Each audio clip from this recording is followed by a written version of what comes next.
Do you want to know where the stolen people were taken? The story of Africa continues. Episode 10.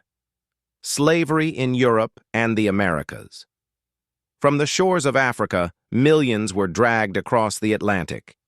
The Middle Passage ended not in freedom, but in chains. In the Americas, the stolen became slaves. On the plantations of Brazil, sugar grew in endless fields. It was sweet for Europe, but bitter for those who worked it. Day after day, under the sun and the whip, African hands cut the cane that built empires. In the Caribbean, islands like Jamaica, Barbados, and Saint-Domingue became engines of wealth. Sugar, tobacco, coffee, all produced by African sweat, African blood. Plantations turned green hills into prisons where men and women were worked until death. In North America, Africans were forced into cotton fields, rice swamps, and tobacco farms. The wealth of the 13 colonies and later the United States rested on African labor. The auction block became common, where children were sold from mothers, husbands torn from wives, families broken forever. In Europe, the cycle was complete.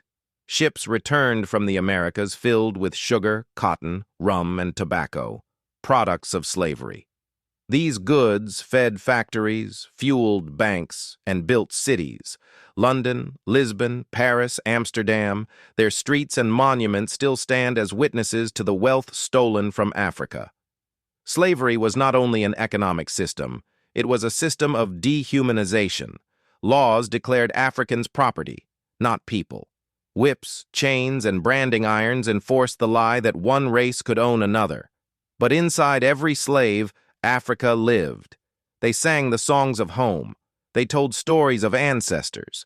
They remembered the languages, the rhythms, the spirit.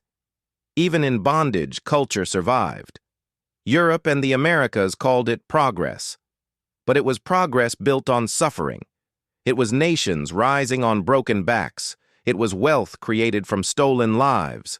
This was slavery in Europe and the Americas. Not the story of discovery, the story of exploitation, the story of Africa's children forced to build another world while their own was left in chains. This is Africa.